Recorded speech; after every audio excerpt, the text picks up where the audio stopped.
ഉത്തരവാദിത്വ മനുഷ്യപ്പറ്റിൻ്റെ രാഷ്ട്രീയം എന്ന പ്രമേയത്തിൽ SOS 70-ാം വാർഷികത്തോടനുബന്ധിച്ചുള്ള ഒരു സെഷനിലാണ് ഇപ്പോൾ നമ്മളുള്ളത്. വർത്തമാനം ഭൂമിയുടെ അവസ്ഥകളെയും അവകാശികളെയും കുറിച്ച് എന്ന ഈ സെഷനിൽ നമ്മോടൊപ്പമുള്ളത് കേരളത്തിലെ പ്രശസ്ത പരിസ്ഥിതി ശാസ്ത്രജ്ഞർ ഒരാളായ കേരള ഫോറസ്റ്റ് റിസർച്ച് ഇൻസ്റ്റിറ്റ്യൂട്ടിലെ ചീഫ് സയൻറ്റിസ്റ്റുമായിട്ടുള്ള ഡോക്ടർ TV സജീവ് സാറാണ് നമ്മോടൊപ്പം ഉള്ളത്. അടുത്തിടെ കേരളത്തിൽ കഴിഞ്ഞ ചില പ്രകൃതി ദുരന്തങ്ങൾ, ചില സാംക്രമിക രോഗങ്ങൾ, അതിൻ്റെയൊക്കെ പശ്ചാത്തലത്തിൽ സമൂഹത്തിൽ കൃത്യമായി ഇടപെടുകയും അതിൻ്റെ പേരിൽ വിവിധ മാഫിയകളിൽ നിന്ന് നിരന്തരം ഭീഷണികൾ നേരിടുകയും ചെയ്ത ഒരു വ്യക്തിയാണ് TV സജീവ് സാർ. കൃത്യമായ ശാസ്ത്രീയ നിരീക്ഷണത്തോടെയും പഠനത്തോടെയും സമൂഹത്തിലെ വിവിധ തരത്തിലുള്ള പരിസ്ഥിതി പ്രത്യാഘാതങ്ങളെക്കുറിച്ച്, പരിസ്ഥിതി പ്രശ്നങ്ങളെക്കുറിച്ച് അദ്ദേഹത്തിൻ്റെ കണ്ടെത്തലുകളുടെയും അന്വേഷണങ്ങളുടെയും അടിസ്ഥാനത്തിൽ നമ്മോട് സംസാരിക്കും. പാരിസ്ഥിതിക രംഗത്ത് സജീവമായി ഇടപെട്ട് വരുന്ന അദ്ദേഹം നിലവിൽ നമ്മുടെ കേരളത്തിലെ പരിസ്ഥിതി നേരിടുന്ന വെല്ലുവിളികൾ എന്തൊക്കെയാണ്, പ്രത്യേകിച്ച് അടുത്തിടെയുണ്ടായ ചില പ്രകൃതി ദുരന്തങ്ങളുടെയൊക്കെ അടിസ്ഥാനത്തിൽ സാർ തുടക്കം നിലനിൽക്ക് സംസാരിക്കും. ശേഷം നമുക്ക് സമയത്തിനനുസരിച്ച് ഇടപെടാം. സംസാരിക്കാനായി ഡോക്ടർ TV സജീവ് സാറെ ക്ഷണിക്കുന്നു. പ്രിയപ്പെട്ടവരെ, നമ്മൾ ജീവിക്കുന്ന കേരളം എന്ന് പറയുന്ന പ്രദേശം വളരെ കാലം ജീവിക്കാനായിട്ട് വളരെ സുരക്ഷിതമായിട്ടുള്ള ഒരു സ്ഥലമായിട്ടാണ് അറിയപ്പെട്ടിരുന്നത്. ലോകത്ത് പല ഭാഗത്തും ജീവിക്കുന്ന മനുഷ്യർ നേരിടുന്ന പല ഭീഷണികളും നമ്മളെ സംബന്ധിച്ച് കേരളത്തിൽ നേരിടേണ്ടി വന്നിട്ടില്ല. ഇവിടെ അഗ്നിപർവ്വതങ്ങളില്ല, ഇവിടെ വലിയ തോതിലുള്ള ഭൂചലനങ്ങൾ ഉണ്ടാവാറില്ല, സുനാമി പോലെയുള്ള പ്രശ്നങ്ങൾ ഉണ്ടാവാറില്ല. അങ്ങനെ പ്രകൃതി ദുരന്തങ്ങൾ സാധാരണ വളരെ കുറഞ്ഞിട്ടുള്ള, വളരെ സുരക്ഷിതമായി ജീവിക്കാൻ പറ്റുന്ന, അതുമാത്രമല്ല എവിടെ വേണമെങ്കിലും ജീവിക്കാൻ പറ്റുന്ന മറ്റ് പല സ്ഥലങ്ങളിൽ നിന്ന് വ്യത്യസ്തമായി കേരളം മൊത്തത്തിൽ ഒരൊറ്റ ഗ്രാമമാണ്, അല്ലെങ്കിൽ ഒരൊറ്റ നഗരമാണ് എന്ന് പറയാവുന്ന പോലെ എല്ലായിടത്തും ജലം ലഭ്യമാവുന്ന, എല്ലായിടത്തും മനുഷ്യന് വീട് വെച്ച് താമസിക്കാൻ പറ്റുന്ന ഒരു സ്ഥലമായിട്ടാണ് കേരളത്തെ നമ്മൾ പരിചയപ്പെട്ടിരുന്നത്. പക്ഷെ കഴിഞ്ഞൊരു ചെറിയ കാലം കൊണ്ട്, ഏറിയാലൊരു 10 വർഷത്തിനുള്ളിൽ ഈ കഥ മാറി മറിഞ്ഞിട്ടുണ്ട്. കേരളം മറ്റു പല പ്രദേശങ്ങളും പോലെ അപകടം പിടിച്ച ഒരു സ്ഥലമായി മാറിയിട്ടുണ്ട്. വലിയ തോതിൽ പ്രകൃതി ദുരന്തങ്ങൾ നമ്മൾ കാണാൻ തുടങ്ങി. 2018 വന്ന പ്രളയം നമ്മൾ പ്രതീക്ഷിച്ചതല്ല. ആ പ്രളയം വന്ന സമയത്ത് നമ്മൾ ആദ്യം മനസ്സിലാക്കിയത് ഇത് നൂറ്റാണ്ടിലൊരിക്കൽ ഉണ്ടാകുന്നൊരു പ്രളയമാണ് എന്നാണ്. പക്ഷെ തൊട്ടടുത്ത വർഷം തന്നെ പ്രളയം വീണ്ടും ആവർത്തിക്കുക തന്നെ ചെയ്തു. അതിന് മുന്നേ തന്നെ ചെറിയ തോതിലുള്ള പ്രശ്നങ്ങളുണ്ടായിട്ടുണ്ടെങ്കിൽ പോലും 2018 ശേഷം വലിയ തോതിലുള്ള ദുരന്തങ്ങളിലേക്ക് കേരളം എടുത്തെറിയപ്പെടുന്ന ഒരു അവസ്ഥ നമുക്ക് കാണാൻ പറ്റിയിട്ടുണ്ട്. അതിനുശേഷം തുടർന്ന് എല്ലാ വർഷങ്ങളിലും നമുക്ക് ഉരുൾപൊട്ടലുകൾ ഉണ്ടായിട്ടുണ്ട്, വലിയ മണ്ണിടിച്ചിലുകൾ ഉണ്ടായിട്ടുണ്ട്. അതിൽ ഏറ്റവും വലിയ മണ്ണിടിച്ചിൽ ഈ വർഷം 2024 വയനാട്ടിലുണ്ടാവുകയും ചെയ്തു. കേരളം വളരെ സുരക്ഷിതമായി ജീവിക്കാൻ പറ്റുന്നൊരു പ്രദേശത്ത് നിന്ന് പതുക്കെ വളരെ അരക്ഷിതമായിട്ടുള്ള അവസ്ഥയിലേക്ക് മാറി എന്ന് നമുക്ക് മനസ്സിലാക്കേണ്ടതായിട്ടുണ്ട്. എന്താണ് ഇതിൻ്റെ കാരണമെന്ന് വളരെ ലളിതമായി വളരെ ചെറിയ വാക്കുകൾ പറഞ്ഞിട്ട് നമുക്ക് ചർച്ചയിലേക്ക് കടക്കാം. ആദ്യം ശ്രദ്ധിക്കേണ്ട ഒരു കാര്യം, കുറേ വർഷങ്ങൾക്ക് മുന്നേ, ഏകദേശം ഒരു 200 വർഷങ്ങൾക്ക് മുന്നേ ഉള്ളൊരു കഥ എടുത്താൽ മനുഷ്യൻ പൂർണ്ണമായും ഉപയോഗിച്ചിരുന്ന ഊർജം എന്നുള്ളത് വിറകായിരുന്നു. മരം മുറിച്ച് വിറകാക്കി അതുപയോഗിച്ചിട്ടാണ് നമ്മൾ ഭക്ഷണം പാചകം ചെയ്യാനായിട്ട് ശ്രമിച്ചിരുന്നത്. അത് മാറി നമ്മൾ കൽക്കരിയിലേക്ക് മാറിയ ഒരു സമയമുണ്ട്. കൽക്കരിയുടെ ഒരു ഗുണം, അത് വിറകിനേക്കാൾ 10 മടങ്ങ് കൂടുതൽ ഊർജം തരുന്ന ഒരു വസ്തുവാണെന്നുള്ളതാണ്. കൽക്കരി ഭൂമി കുഴിച്ച് കൽക്കരി എടുത്ത് കത്തിക്കാൻ തുടങ്ങിയ സമയം മുതൽ ഇങ്ങോട്ടേക്കുള്ള സമയത്തെ നമ്മൾ വിളിക്കുന്നത് വ്യാവസായിക വിപ്ലവാനന്തര കാലം എന്നാണ്. വ്യവസായ വിപ്ലവം തുടങ്ങുന്നത് അവിടെ നിന്നാണ്. നമ്മൾ ആവി എഞ്ചിനുകൾ കണ്ടുപിടിക്കുന്നു, ആവി ഉപയോഗിച്ച് പ്രവർത്തിക്കുന്ന വാഹനങ്ങൾ കണ്ടുപിടിക്കുന്നു, ട്രെയിനുകൾ കണ്ടുപിടിക്കുന്നു. പതുക്കെ നമ്മൾ കൽക്കരിയിൽ നിന്ന് പെട്രോളിയത്തിലേക്ക് മാറുന്നുണ്ട്, ഡീസലിലേക്ക് പെട്രോളിലേക്കൊക്കെ നമ്മൾ മാറുന്നുണ്ട്. അതിനുശേഷം നാച്ചുറൽ ഗ്യാസിലേക്ക് എത്തി നിൽക്കുന്നുണ്ട്. ഇന്നിപ്പോൾ നമ്മളെ സംബന്ധിച്ച് ഒരു ദിവസം പോലും ഈ പറയുന്ന ഫോസിൽ ഇന്ധനങ്ങൾ, ഭൂമിയിൽ നിന്നും കുഴിച്ചെടുക്കുന്ന ഇന്ധനങ്ങൾ കത്തിക്കാതെ ജീവിക്കാൻ പറ്റാത്ത ഒരു ജീവിവർഗമായി നമ്മൾ മാറിയിട്ടുണ്ട്. ഈ തരത്തിൽ കൽക്കരി ആയാലും പെട്രോളിയം ഉൽപ്പന്നങ്ങളായാലും നാച്ചുറൽ ഗ്യാസ് ആയാലും കത്തിക്കുന്ന സമയത്ത് അതിൽ നിന്നുണ്ടാകുന്ന വാതകങ്ങൾ അന്തരീക്ഷത്തിലേക്ക് എത്തുകയും അത് ഭൂമിക്ക് ചുറ്റുമുള്ള ഹരിതഗ്രഹ വാതകങ്ങളുടെ വളരെ നേർത്ത ഒരു പ്രതലത്തിൻ്റെ കട്ടി പതുക്കെ കൂടാനായിട്ട് കാരണമാവുകയും ചെയ്യുന്നുണ്ട്. അതുകൊണ്ട് സംഭവിച്ച വലിയൊരു മാറ്റം സൂര്യനിൽ നിന്ന് ഭൂമിയിലേക്ക് വരുന്ന ചൂടിനെ ഒരിത്തിരി പോലും നമ്മൾ പുറത്തേക്ക് കളയാൻ പറ്റാതായിട്ടുണ്ട്. അത് വീണ്ടും ഈ ഹരിതഗ്രഹ വാതകങ്ങളുടെ പാളിയിൽ തട്ടി വീണ്ടും ഭൂമിയിലേക്ക് തന്നെ പ്രതിഫലിക്കുന്ന അവസ്ഥയിലേക്ക് എത്തിച്ചേർന്നിട്ടുണ്ട്. ഭൂമിയുടെ ചൂട് പതുക്കെ കൂടാൻ തുടങ്ങിയിട്ടുണ്ട്. കഴിഞ്ഞൊരു 170 വർഷത്തിനിടയ്ക്ക് 1 ഡിഗ്രി താപനില വർദ്ധിച്ചിട്ടുണ്ട്. ഭൂമിയുടെ ഒരു ശരാശരി താപനില എന്ന് പറയുന്നത് 14.5 ഡിഗ്രി സെൻറ്റിഗ്രേഡാണ്. അതിൽ 1 ഡിഗ്രി വർദ്ധിച്ചിട്ടുണ്ട്. സ്വാഭാവികമായിട്ടും നമുക്ക് തോന്നാവുന്ന ഒരു സംശയം, 1 ഡിഗ്രി വർദ്ധിച്ചാൽ അത്ര വലിയൊരു പ്രശ്നം ഉണ്ടാവുമോ നമുക്ക് സംശയം തോന്നിയേക്കാം. പക്ഷെ 1 ഡിഗ്രി വർദ്ധിക്കുന്നതോട് കൂടി തന്നെ പല പുഴകളും തുടങ്ങുന്ന ഉറവകൾ വറ്റിക്കഴിഞ്ഞു. അറബിക്കടൽ വലിയ തോതിൽ ചൂട് പിടിച്ചു കഴിഞ്ഞു. നമുക്ക് പരിചയമില്ലാത്ത കാറ്റുകൾ അറബി കടലിൽ പോലും വരാൻ തുടങ്ങിക്കഴിഞ്ഞു. പണ്ട് നമ്മൾ ശാസ്ത്രജ്ഞർ വിചാരിച്ചിരുന്നത് ലോകത്ത് വലിയ കൊടുങ്കാറ്റുകൾ ഉണ്ടാകുന്ന സമയത്ത് ഒരു കൊടുങ്കാറ്റ് മാത്രമേ ഉണ്ടാവുള്ളൂ എന്നാണ് നമ്മൾ വിശ്വസിച്ചിരുന്നത്. ആ കാലം മാറിക്കഴിഞ്ഞു. ഇപ്പോൾ ഒരേ സമയം തന്നെ 3 കൊടുങ്കാറ്റുകൾ ഭൂമിയിൽ പ്രവർത്തിക്കുന്ന കാഴ്ച നമ്മൾ കണ്ടു കഴിഞ്ഞു. ഭൂമിയുടെ താപനില വളരെ പതുക്കെ കൂടുന്നു. അതുമായിട്ട് ബന്ധപ്പെട്ട് ധാരാളമായിട്ടുള്ള പ്രകൃതി ദുരന്തങ്ങൾ കേരളത്തിൽ മാത്രമല്ല മറ്റു പല സ്ഥലങ്ങളിലും വ്യാപിക്കാൻ തുടങ്ങിക്കഴിഞ്ഞു. ഇതിനോട് ഉള്ള നമ്മുടെ പ്രതികരണം രൂപപ്പെട്ട് വരുന്നതിന് മുന്നേ 2-3 കാര്യങ്ങൾ പ്രധാനമായിട്ട് ശ്രദ്ധിക്കേണ്ട ആവശ്യമുണ്ട്. അതിലൊന്ന്, എന്താണ് ഈ താപനില വർദ്ധിക്കുന്നതുകൊണ്ടുണ്ടാകുന്ന ഏറ്റവും പ്രധാന പ്രശ്നങ്ങൾ എന്ന് പറഞ്ഞതിന് ശേഷം ഞാൻ മൈക്ക് കൈമാറാം. അത് ഏറ്റവും ആദ്യം സംഭവിക്കാൻ പോകുന്നത് ഭൂമിയുടെ 2 ധ്രുവങ്ങളിലുമുള്ള, ഉത്തരധ്രുവത്തിലും ദക്ഷിണധ്രുവത്തിലുമുള്ള വലിയ മഞ്ഞുപാളികൾ ഉരുകാൻ തുടങ്ങും എന്നുള്ളതാണ്. ഈ മഞ്ഞുപാളികൾ ഉരുകിക്കഴിഞ്ഞാൽ ആ വെള്ളം കടലിലേക്കാണ് എത്തുക. കടലിലെ ജലനിരപ്പ് പതുക്കെ ഉയരാൻ തുടങ്ങും. അത് ഉയരാൻ തുടങ്ങിക്കഴിഞ്ഞിട്ടുണ്ട്. പസഫിക് സമുദ്രത്തിലെ പല ദ്വീപുകളും മുങ്ങിക്കഴിഞ്ഞു. നമ്മുടെ തൊട്ട അയൽരാജ്യമായ മാലദ്വീപുകളിലെ മനുഷ്യർ മറ്റു പല രാജ്യങ്ങളിലും സ്ഥലം വാങ്ങാൻ തുടങ്ങിക്കഴിഞ്ഞു. അവർക്ക് അവിടെ ജീവിക്കാൻ പറ്റില്ല എന്ന് അവർക്ക് അറിയാം. കാരണം മാലദ്വീപുകൾക്ക് ആ ദ്വീപിൽ കടൽ ജലനിരപ്പിനേക്കാൾ ഏറ്റവും ഉയർന്ന പൊക്കമെന്ന് പറയുന്നത് വെറും 4 മീറ്റർ മാത്രമാണ്. വെറുതെ പറഞ്ഞാൽ 4 മീറ്ററിനേക്കാൾ ഉയരമുള്ള ഒരു തിരമാല അടിച്ചാൽ അതിന് മുകളിലൂടെ മുഴുവൻ വെള്ളം നിറഞ്ഞിട്ടുണ്ടാവും. അവരവിടെ നിന്ന് മാറാൻ തുടങ്ങുകയാണ്.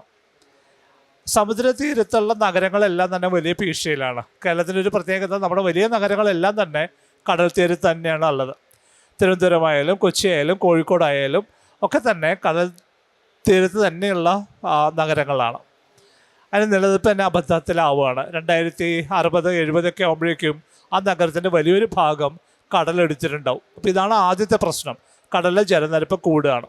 മാത്രമല്ല, കേരളത്തിൻ്റെ ഒരു സവിശേഷത, നമ്മുടെ നെല്ലറ എന്ന് പറയുന്ന പ്രദേശം, കുട്ടനാട് എന്ന് പറയുന്ന ഒരു പ്രദേശം ഇപ്പം തന്നെ സമുദ്രനിരപ്പിനേക്കാൾ താഴെയുള്ള പ്രദേശമാണ്. അത് വളരെ പെട്ടെന്ന് കടൽ വെള്ളം കൊണ്ട് നിറയും. അപ്പോൾ ജലനിരപ്പ് ഉയരുക എന്നുള്ളതാണ് ഒന്നാമത്തെ പ്രശ്നം. രണ്ടാമത്തെ പ്രശ്നം, ജീവജാലങ്ങൾ പതുക്കെ മാറി താമസിക്കും എന്നുള്ളതാണ്. അവർ താഴെ ഭാഗത്ത് ജീവിക്കുന്ന ജീവജാലങ്ങൾ പതുക്കെ മലമുകളിലേക്ക് യാത്ര ചെയ്യാൻ തുടങ്ങും.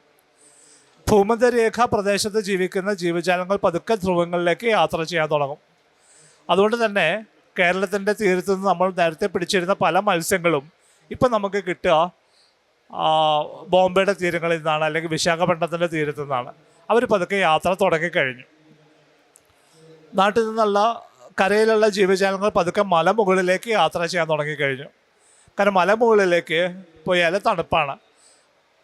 വേനൽക്കാലത്തും ആളുകൾ വണ്ടി പിടിച്ച് ഊട്ടിയിലേക്കും കൊടൈക്കനാലിലേക്കും മൂന്നാറിലേക്കും ഒക്കെ പോകുന്നതിന് കാരണം ആ സമയത്തും അവിടെ തണുപ്പായിരിക്കും എന്നുള്ളതുകൊണ്ടാണ്. അപ്പോൾ ജീവജാലങ്ങൾ പതുക്കെ അങ്ങോട്ട് യാത്ര ചെയ്യാൻ തുടങ്ങിക്കഴിഞ്ഞു. അങ്ങനെ യാത്ര ചെയ്യുന്ന സമയത്ത് ഉണ്ടാകുന്ന സ്വാഭാവികമായിട്ടുള്ള ചോദ്യം, ഇപ്പം തന്നെ മലമുകളിലുള്ള ജീവജാലങ്ങൾ ഇനി എങ്ങോട്ടേക്കാണ് പോവുക എന്നുള്ളതാണ്. അവർക്കിനി മുകളിലേക്ക് പോകാൻ സ്ഥലമില്ല. അവർ പോകുന്നൊരു പോക്കുണ്ട്. അതിനെയാണ് നമ്മൾ പ്രാദേശികമായിട്ടുള്ള വംശനാശം എന്ന് പറയാം. കേരളത്തിൽ അത് തുടങ്ങിക്കഴിഞ്ഞു. ധാരാളം ജീവജാലങ്ങൾ ചൂട് കൂടുന്നതുമായിട്ട് ബന്ധപ്പെട്ട് വംശനാശത്തിലേക്ക് പോയിക്കൊണ്ടിരിക്കുകയാണ്. അപ്പോൾ ആദ്യത്തെ പ്രശ്നം കടലിലെ ജലനിരപ്പ് ഉയരലാണ്, രണ്ടാമത്തേത് ജീവജാലങ്ങളുടെ നഷ്ടമാണ്. പക്ഷേ ഇതൊന്നും രണ്ടുമല്ല. പ്രധാനമായും നമ്മളെ ബേജാറാക്കുന്ന കാര്യം മൂന്നാമത്തെ കാരണമാണ്. അത് അതിതീവ്ര മഴയും അതുമായിട്ട് ബന്ധപ്പെട്ടുള്ള പ്രകൃതി ദുരന്തങ്ങളുമാണ്. മഴയുടെ ഒരു രീതി, അതിൻ്റെ കാലത്തിലും സ്ഥലത്തിലും മാറ്റം വന്നു കഴിഞ്ഞു. പണ്ട് കേരളത്തിൽ മഴ പെയ്യുന്ന സമയത്ത് കേരളം മുഴുവൻ തന്നെ ഒരേ സമയം മഴ പെയ്യുന്നൊരു കാലമുണ്ടായിരുന്നു. ചിലപ്പോൾ 2-3 ദിവസമൊക്കെ അടുപ്പിച്ച് മഴ പെയ്യുന്നുണ്ടാവും. പക്ഷേ വളരെ ലോലമായിട്ടുള്ള മഴയാണ്. മഴത്തുള്ളികളുടെ വലിപ്പം വളരെ കുറവാണ്. അതങ്ങനെ പെയ്തുകൊണ്ടിരിക്കും. കേരളം മുഴുവൻ മേഘങ്ങൾ നിറഞ്ഞു നിന്നിട്ട് പെയ്യുന്ന ഒരു കാലം ഉണ്ടായിരുന്നു. ആ കാലം അവസാനിച്ചു കഴിഞ്ഞു. ഇന്നിപ്പോൾ മേഘങ്ങളുടെ രൂപം മാറിയിരിക്കുന്നു. അത് ഹൊറിസോണ്ടല്ല, മറിച്ച് വെർട്ടിക്കലായിട്ടാണ് മേഘങ്ങൾ രൂപപ്പെട്ട് വരുന്നത്. ഏകദേശം 10, 12, 13 കിലോമീറ്ററോളം പൊക്കത്തിലുള്ള മേഘം ഒരു സിലിണ്ടർ പോലെ മുകളിലേക്ക് നിൽക്കുകയും അത് ഒരൊറ്റയടിക്ക് പെയ്തിറങ്ങുകയും ചെയ്യുന്ന കാഴ്ചയാണ് കേരളത്തിൽ നമ്മൾ കാണാം. എല്ലായിടത്തും ഒരേപോലെ മഴ പെയ്യുന്നില്ല. ഒരു സ്ഥലത്ത് മഴ പെയ്യുന്ന സമയത്ത് തൊട്ടടുത്ത പഞ്ചായത്തിൽ മഴ ഉണ്ടാവില്ല, തൊട്ടടുത്ത വാർഡിൽ മഴ ഉണ്ടാവില്ല. ഒരു പ്രദേശത്ത് മാത്രമായി വളരെ ശക്തിയായിട്ട് പെയ്യുന്ന മഴയായിട്ട് നമ്മുടെ മഴയുടെ സ്വഭാവം മാറിക്കഴിഞ്ഞു. ഈ പെയ്യുന്ന വലിയ മഴത്തുള്ളികൾ വന്നിറങ്ങുന്നത് താങ്ങാനായിട്ട് മരങ്ങൾക്കാവുന്നില്ല, മണ്ണിനാവുന്നില്ല. മേൽമണ്ണ് വലിയ തോതിൽ ഒഴുകി പോകുന്നുണ്ട്. കാട്ടിൽ നിന്നൊക്കെ മേൽമണ്ണ് ഒഴുകി പോകുമ്പോൾ മണ്ണ് മാത്രമല്ല നഷ്ടപ്പെടുക, ആ മണ്ണിൽ ഉറങ്ങിക്കിടക്കുന്ന വിത്തുകളടക്കം അതിൽ നിന്ന് നഷ്ടപ്പെടുന്നുണ്ട്. ഇത് മഴയുടെ സ്ഥലത്തിലും കാലത്തിലുള്ള വ്യത്യാസമാണ്. മറ്റൊരു പ്രധാന വ്യത്യാസം എപ്പോഴാണ് മഴ പെയ്യുന്നത് എന്നുള്ളതാണ്. കേരളത്തിനെ സംബന്ധിച്ച് 3 പ്രധാന മഴക്കാലമാണ് ഉള്ളത്. ഒന്ന് വേനൽ മഴയാണ്. നമുക്ക് ഫെബ്രുവരി, മാർച്ച്, ഏപ്രിൽ വരെയൊക്കെ കിട്ടുന്ന ഒറ്റപ്പെട്ട മഴകളാണ്. അത് കഴിഞ്ഞാൽ കാലവർഷം ജൂണിൽ തുടങ്ങും. അത് കഴിഞ്ഞിട്ട് ഒരു ചെറിയ ബ്രേക്ക് കഴിഞ്ഞതിന് ശേഷം തുലാവർഷം വരും. ഇങ്ങനെ 3 വ്യത്യസ്ത മഴകളാണ് നമുക്ക് കിട്ടുക. ഈ മഴ പെയ്യുന്ന സമയത്തിൽ മാറ്റം വന്നു കഴിഞ്ഞു. വേനൽ മഴ എപ്പോൾ വേണമെങ്കിലും വരാം. പക്ഷെ കാലവർഷം നേരത്തെ ജൂൺ തുടക്കത്തിൽ തന്നെ പെയ്തിരുന്ന മഴ വല്ലാതെ വൈകാൻ തുടങ്ങിക്കഴിഞ്ഞു. ജൂൺ 2ാമത്തെ ആഴ്ചയിലേക്ക് മാറുന്നു, 3ാമത്തെ ആഴ്ചയിലേക്ക് മാറുന്നു. അതിനപ്പുറം ഓഗസ്റ്റ് എന്നുള്ളത് വളരെ പേടിപ്പിക്കുന്ന മാസമായിട്ട് മാറിയിരിക്കുന്നു. ഓഗസ്റ്റിൽ പെയ്യുന്ന മഴ അതിതീവ്ര മഴയായി മാറിക്കഴിഞ്ഞു. അത് കഴിഞ്ഞിട്ടൊരു ബ്രേക്ക് പോലും ഇല്ലാതെ തുലാവർഷത്തിലേക്ക് കടന്നു പോകുന്നൊരവസ്ഥയാണ് നമ്മൾ പലപ്പോഴും കാണാം. അങ്ങനെ മഴയുടെ വ്യത്യാസം വരുന്ന സമയത്ത്, മഴയുടെ സമയത്തിന് വ്യത്യാസം വരുന്ന സമയത്ത് സംഭവിക്കുന്ന പ്രധാനപ്പെട്ട ഒരു മാറ്റം, ചെടികളെ സംബന്ധിച്ചിട്ട് ഭക്ഷണം ഉൽപ്പാദിപ്പിക്കുന്ന പച്ച നിറമുള്ള സസ്യങ്ങളെ സംബന്ധിച്ചിട്ട് അവരുടെ ഇല വരുന്ന സമയത്തിലും മാറ്റം വരും. അതിൽ പുതിയ ഇലകൾ, പുതിയ നാമ്പുകൾ വരുന്ന സമയം മാറിയാൽ ആ നാമ്പുകളിൽ മുട്ടയിടുന്ന മറ്റ് ധാരാളം ജീവജാലങ്ങൾ, ചിത്രശലഭങ്ങൾ മുതൽ വണ്ടുകൾ മുതലായിട്ടുള്ള ധാരാളം ജീവജാലങ്ങൾക്ക് അവരുടെ പ്രത്യുൽപാദനം നടത്താനാവാതാവും. അവിടെ നിന്ന് തുടങ്ങുന്ന ഒരു എസിൻക്രണിയുണ്ട്. രണ്ട് വഴിക്ക് പോകുന്ന രീതി. പരസ്പരം ആശ്രയിച്ച് ജീവിക്കുന്ന ജീവജാലങ്ങൾ തമ്മിലുള്ള ബന്ധം മുറിഞ്ഞു പോകുന്നൊരവസ്ഥ ഉണ്ടാവുന്നുണ്ട്. അത് ഫ്രാക്ചേർഡ് ആവുന്നൊരവസ്ഥയുണ്ട്. അതുകൊണ്ട് തന്നെ ഇപ്പം നമുക്ക് 1 ഡിഗ്രി കൂടിയതിൻ്റെ പ്രശ്നങ്ങൾ പോലും നമുക്ക് താങ്ങാൻ പറ്റുന്നില്ല. ശാസ്ത്രജ്ഞർ പ്രവചിച്ചിട്ടുള്ളത് എന്താ വെച്ച് കഴിഞ്ഞാൽ, ഇപ്പം നമ്മൾ എങ്ങനെയാണോ ജീവിക്കുന്നത്, എങ്ങനെയാണോ ഊർജ്ജം ഉപയോഗിക്കുന്നത്, ആ തരത്തിൽ തുടർന്നു കഴിഞ്ഞാൽ ഒരു 1.5 ഡിഗ്രിക്ക് മേലെ ടെമ്പറേച്ചർ കൂടിയാൽ ഈ പ്രശ്നങ്ങൾ ഗുരുതരാവും. 2 ഡിഗ്രിക്ക് മുകളിൽ എത്തിക്കഴിഞ്ഞാൽ അത് അതിനേക്കാൾ ഗുരുതരമായി മാറും. അതിനെ പിടിച്ചു നിർത്താൻ പറ്റുമെന്ന് ലോകരാജ്യങ്ങൾ വലിയ തോതിൽ ആലോചന നടത്തുന്നുണ്ട്. ധാരാളം സമ്മേളനങ്ങളിൽ ലോകത്തെ രാജ്യങ്ങളെല്ലാം കൂടി ഒരുമിച്ച് ചേർന്നിരുന്ന് എങ്ങനെയാണ് നമ്മൾ അന്തരീക്ഷത്തിലേക്ക് അയക്കുന്ന കാർബൺ ഡൈ ഓക്സൈഡിൻ്റെ അളവ് എങ്ങനെയാണ് കുറയ്ക്കാൻ പറ്റുക എന്ന് നിരവധിയായിട്ടുള്ള ആലോചനകൾ നടക്കുന്നുണ്ട്. പക്ഷേ അവിടെയും നമുക്ക് ഒരൊറ്റ തീരുമാനത്തിലേക്ക് പലപ്പോഴും എത്താൻ പറ്റിയിട്ടില്ല. കാരണം എണ്ണയെ മാത്രം മുൻനിർത്തി ജീവിക്കുന്ന പല രാജ്യങ്ങളുണ്ട്. മിഡിൽ ഈസ്റ്റിലുള്ള രാജ്യങ്ങൾ മാത്രമല്ല, ഗൾഫ് രാജ്യങ്ങൾ മാത്രമല്ല, ഓസ്ട്രേലിയ പോലെയുള്ള, റഷ്യ പോലെയുള്ള പല രാജ്യങ്ങളെ സംബന്ധിച്ചിട്ടും അവരുടെ പ്രധാനപ്പെട്ട ഒരു വരുമാന മാർഗം എന്ന് പറയുന്നത് എണ്ണയാണ്. അപ്പോൾ എണ്ണയെ മാറ്റി നിർത്തിക്കൊണ്ടൊരു ലോകക്രമത്തെ അവർക്ക് ചിന്തിക്കാൻ പറ്റുന്നില്ല. നമ്മൾക്ക് ഓരോരുത്തർക്കുമുള്ള കാർബൺ പാദമുദ്രയുണ്ട്. നമ്മൾ ഓരോരുത്തരും ജീവിക്കുന്ന സമയത്ത് അതിനായിട്ട് എത്ര കാർബൺ കത്തിക്കുന്നു എന്നുള്ളതിൻ്റെ അളവാണത്. നമുക്കെല്ലാവർക്കും വ്യത്യസ്തമായിട്ടുള്ള കാർബൺ പാദമുദ്രയാണുള്ളത്, കാർബൺ ഫുട് പ്രിൻ്റാണുള്ളത്. നിങ്ങൾ സൈക്കിൾ ഉപയോഗിക്കുന്ന ഒരാളാണെങ്കിൽ അത് വളരെ കുറവായിരിക്കും. നിങ്ങൾ സ്കൂട്ടർ ഉപയോഗിക്കുന്ന ആളാണെങ്കിൽ അത് കുറച്ചും കൂടി കൂടുതലായിരിക്കും. നിങ്ങൾ കാർ ഉപയോഗിക്കുന്ന ആളാണെങ്കിൽ അത് കുറച്ചും കൂടി കൂടുതലായിരിക്കും. നിങ്ങളൊരു വലിയ കാർ ഉപയോഗിക്കുന്ന ആളാണെങ്കിൽ അത് വളരെ കൂടുതലായിരിക്കും. നമ്മളെ സംബന്ധിച്ചിട്ട് അങ്ങനെയുള്ള ആളുകളുടെ എണ്ണം കൂടിക്കൊണ്ടിരിക്കുകയാണ്. മാത്രമല്ല, നമ്മളെ സംബന്ധിച്ച് വ്യക്തിപരമായിട്ട് നമ്മുടെ വിജയം എന്നുള്ളത്, നമ്മുടെ സക്സസ് എന്നുള്ളത് നമ്മൾ പലപ്പോഴും കണക്കാക്കുന്നത് നമ്മൾ എത്ര കാർബൺ കത്തിക്കുന്നു എന്നുള്ളതിനെ അടിസ്ഥാനപ്പെടുത്തിയിട്ടാണ്. വേറെ രീതിയിൽ പറഞ്ഞാൽ, ഞാൻ എൻ്റെ സൈക്കിൾ വിറ്റിട്ട് ഞാനൊരു സ്കൂട്ടർ വാങ്ങിയാൽ ഞാനൊരു മിടുക്കനായതായിട്ടാണ് എൻ്റെ ചുറ്റുപാടുള്ളവർ മനസ്സിലാക്കുക. ഞാൻ എൻ്റെ സ്കൂട്ടർ വിറ്റിട്ടൊരു കാറ് വാങ്ങിച്ചാൽ ഞാൻ കുറച്ചുകൂടി മിടുക്കനായി മാറും. ഞാൻ ചെറിയൊരു കാറ് വിറ്റ് വലിയൊരു കാറ് വാങ്ങിച്ചാൽ ഞാൻ കുറച്ചുകൂടി മിടുക്കനാണെന്നാണ് എല്ലാവരും മനസ്സിലാക്കുക. പക്ഷെ സത്യത്തിൽ എനിക്ക് മാറ്റമൊന്നും വന്നിട്ടുണ്ടാവില്ല. ആകെ മാറ്റം വന്നത് ഞാൻ എത്ര കാർബൺ ഡയോക്സൈഡ് അന്തരീക്ഷത്തിലേക്ക് അയക്കുന്നു എന്നുള്ളതിൻ്റെ കാര്യത്തിൽ മാത്രമാണ്. വേറെ രീതിയിൽ പറഞ്ഞാൽ, നമ്മളെല്ലാവരും നമ്മുടെ വിജയത്തെ അടിസ്ഥാനപ്പെടുത്തുന്നത് നമ്മൾ എത്ര കാർബൺ കത്തിക്കുന്നു എന്നുള്ള നിലയ്ക്കാണ്. ഈ ധാരണയിൽ മാറ്റം വരുത്താതെ ഒരു മനുഷ്യൻ്റെ ജീവൻ്റെ നന്മ, അതിന് ഗുണം അളക്കുന്നത് കാർബൺ എത്രമാത്രം കത്തിക്കുന്നു എന്നുള്ള നിലയ്ക്കാണെങ്കിൽ ഈ ഭൂമിയെ സംബന്ധിച്ചിട്ട് അധികം വൈകാതെ ഈ ഭൂമി നമുക്ക് ജീവിക്കാൻ പറ്റാത്തൊരു ഇടമായിട്ട് മാറുന്നുണ്ടാവും. അതുകൊണ്ടാണ് അതിന് വ്യത്യസ്തമായ ആലോചനകൾ ഉണ്ടാവേണ്ടതായിട്ടുള്ളത്. ഞാൻ ഇവിടെ നിർത്തുകയാണ്. ഇനി മറ്റു ചോദ്യങ്ങളുണ്ടെങ്കിൽ. ഗ്രീക്ക് സാഹിത്യത്തിലെ വളരെ പ്രശസ്തമായിട്ടുള്ള ഒരു എഴുത്തുകാരനാണ് നിക്കോസ് കാൻസാദ് എന്ന് പറഞ്ഞിട്ടുള്ള, അദ്ദേഹത്തിൻ്റെ സോർബ എന്ന് പറഞ്ഞിട്ടുള്ള വളരെ ഫേമസ് ആയിട്ടുള്ള ഒരു നോവലുണ്ട്. ആ നോവലിലെ വളരെ ഹൃദയനായിട്ടുള്ള ഒരു കഥാപാത്രം, അയാളൊരു ദിവസം അയാളുടെ പൂന്തോട്ടത്തിലൂടെ ഇങ്ങനെ ഉലാത്തുന്ന സമയത്ത് ഒരു ഇലകളിൽ തൂങ്ങിക്കിടക്കുന്ന ചിത്രശലഭത്തിൻ്റെ പ്യൂപ്പകളെ കാണുകയാണ്. അപ്പോൾ ഈ പ്യൂപ്പകളെ കാണുന്ന സമയത്തിന് ഈ വളരെ ഈ പ്യൂപ്പകളിൽ നിന്ന് അതിൻ്റെ പുറന്തോട് പൊളിച്ച് പുറത്തു വരുന്ന പ്രാണികളുടെ പരിശ്രമം കണ്ടിട്ട് ഈ ലോലഹൃദനായ കഥാപാത്രത്തിന് വളരെയധികം സങ്കടം ഉണ്ടാവുകയാണ്, ഒരു ആശങ്ക ഉണ്ടാവുകയാണ്. വളരെ പ്രയാസപ്പെട്ടിട്ടാണല്ലോ ഈ പ്രാണികൾ പുറത്തേക്ക് വരുന്നതെന്നുള്ള ചിന്ത അയാളുടെ ഉടലെടുക്കുന്നു. അയാളൊരു സഹായം എന്ന നിലയ്ക്ക് ഈ പുറന്തോട് പൊളിക്കാൻ പ്യൂപ്പയെ സഹായിക്കുന്നുണ്ട്. അങ്ങനെ പുറന്തോട് പൊളിച്ച്, ഇയാളുടെ സഹായത്താൽ പുറന്തോട് പൊളിച്ച് ഒരു ഭംഗിയുള്ള ചിത്രശലഭം പുറത്തേക്ക് വരുന്നു.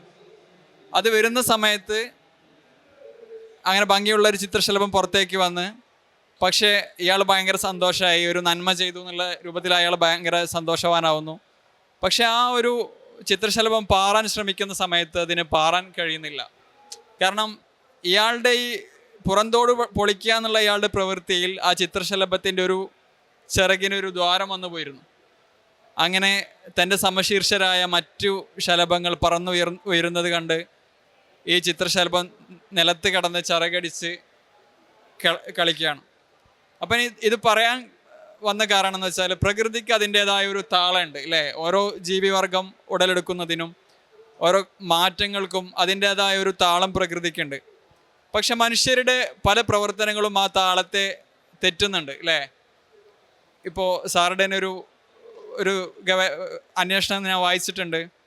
ഇടുക്കിയിൽ ക്യാൻസർ രോഗികളുടെ എണ്ണം കൂടുന്നത് സംബന്ധിച്ച്, ഇടുക്കിയോട് ചേർന്ന് കിടക്കുന്ന തമിഴ്നാടിൻ്റെ പ്രദേശത്തൊക്കെ ക്യാൻസർ രോഗികളുടെ എണ്ണം കൂടുന്നതിൻ്റെ സംബന്ധിച്ച് സാറുടെ ഒരു നിരീക്ഷണമുണ്ട്. അതിന് കാരണമായി പറയുന്നത്, ഏലത്തോട്ടങ്ങളിൽ മരുന്നടിക്കാൻ വരുന്നതിൻ്റെ ഒരു പ്രതിഫലം, ഒരു എഫക്റ്റ് എന്ന നിലയ്ക്ക് ശ്വാസകോശ സംബന്ധിയായിട്ടുള്ള രോഗങ്ങളും അതുപോലെ ക്യാൻസർ പോലുള്ള രോഗങ്ങളൊക്കെ ആ തൊഴിലാളികളിൽ ധാരാളം കാണുന്നു എന്നാണ്.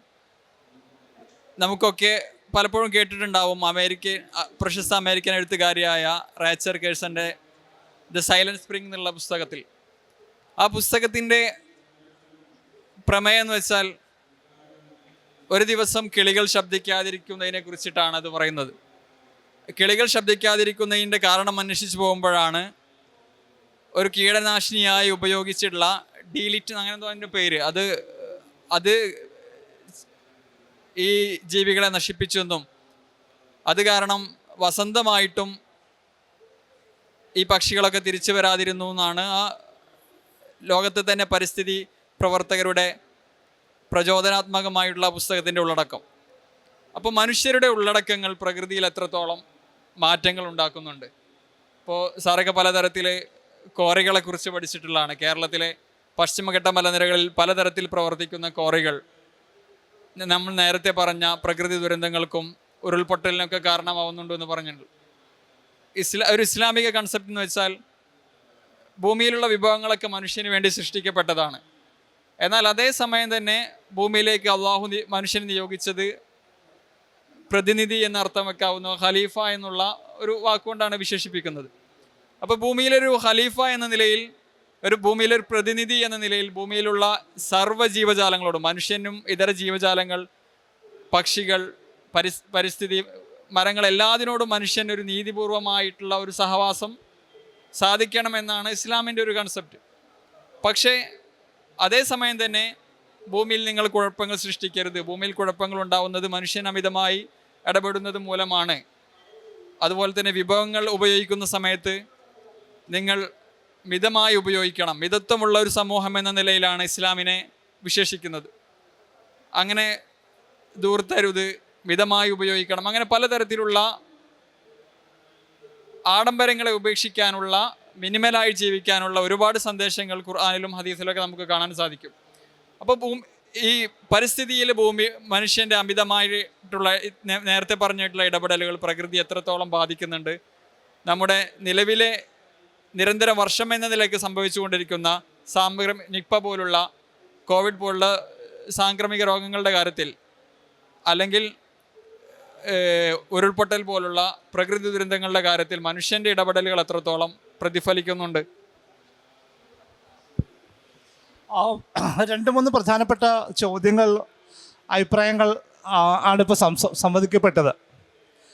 ഒരു ചെറിയ ഉദാഹരണം പറഞ്ഞ് തുടങ്ങാം.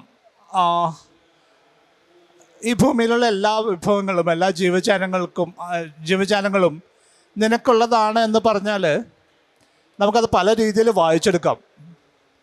അതെനിക്കിപ്പോൾ തന്നെ ഉപയോഗിക്കാവുന്ന ഒന്നാണെന്ന് നമുക്ക് തിരിച്ചറിയാം, അതെടുത്ത് ഉപയോഗിക്കുകയും ചെയ്യാം. വിവേകമുള്ളവരെ സംബന്ധിച്ചിട്ട് അത് വായിക്കുമ്പോൾ ഇത് നിങ്ങൾക്കുള്ളതാണെന്ന് പറയുമ്പോൾ അത് എനിക്കാണ് എന്നല്ല വായിക്കുക, അതിപ്പോൾ ജീവിക്കുന്ന മനുഷ്യർക്കും മാത്രമാണെന്നല്ല മനസ്സിലാക്കുക, അത് ഈ ഭൂമിയിൽ ഇനി വരാൻ പോകുന്ന തലമുറകൾക്ക് അടക്കമുള്ളതാണ് എന്ന് തിരിച്ചറിഞ്ഞ് വായിക്കേണ്ട ഒരു ഉത്തരവാദിത്വം നമ്മളെ സംബന്ധിച്ചിട്ടുണ്ട്. ഖുർആൻ എന്നുള്ളൊരു ചെറിയ ഉദാഹരണം പറയാം. ഒരിക്കൽ കോഴിക്കോട് ഞാൻ എൻ്റെ വർക്കുമായിട്ട് നടന്നു പോകുന്ന സമയത്ത് കോഴിക്കോട് കടലിനോട് ചേർന്ന്, ബീച്ചിനോട് ചേർന്ന സ്ഥലത്ത് കുറച്ച് പേര് നിസ്കരിക്കുന്നുണ്ടായിരുന്നു. അപ്പോൾ അതിന് തൊട്ടപ്പുറത്ത് അവിടെ കരിങ്കല്ല് കൊണ്ട് കടലിൽ ഭിത്തി ഉണ്ടാക്കുന്ന പണി നടന്നുകൊണ്ടിരിക്കുന്നു. ആ പണി ഏകദേശം കഴിഞ്ഞു. ഇനി അതിൻ്റെ മുകളിൽ നടക്കാനുള്ള മാർബിൾ വിരിക്കുന്ന പണി നടക്കുകയാണ്. അപ്പോൾ കുറച്ച് നേരം കഴിഞ്ഞപ്പോൾ ഇവർ നിസ്കാരം കഴിഞ്ഞപ്പോൾ ഞാൻ അവരോട് ചോദിച്ചു, അല്ല നിങ്ങളെന്താണ് ഈ നടക്കുന്ന പണി തടയാത്തത് എന്തുകൊണ്ടാണ്? അപ്പോൾ അവരെന്നോട് ചോദിച്ചു, ഞങ്ങളെന്തിനാ തടയുന്നത്? അപ്പം ഞാൻ പറഞ്ഞു, അങ്ങനെ അല്ലല്ലോ, ഖുർആനിൽ പറയുന്നത് അങ്ങനെ അല്ലല്ലോ. ഭൂമിയിൽ 2/3 ഉള്ള വെള്ളം, അത്രമാത്രം ജലത്തെ തടഞ്ഞു നിർത്താനായിട്ട് അള്ളാഹു ഉപയോഗിച്ചിട്ടുള്ളത് മണലാണ്. മണൽ എത്രയോ ലോലമായിട്ടുള്ളൊരു വസ്തുവാണ്. വളരെ ലോലമായ ആ മണൽ ഉപയോഗിച്ചുകൊണ്ട് ഇത്രയധികം ജലത്തെ തടുത്തു നിർത്തുന്ന ഒരു കഴിവിനെ ആരാധിക്കണമെന്ന് പറയുന്നുണ്ട്. അതിന് പുറകിലുള്ള ശാസ്ത്രം എന്താണ്?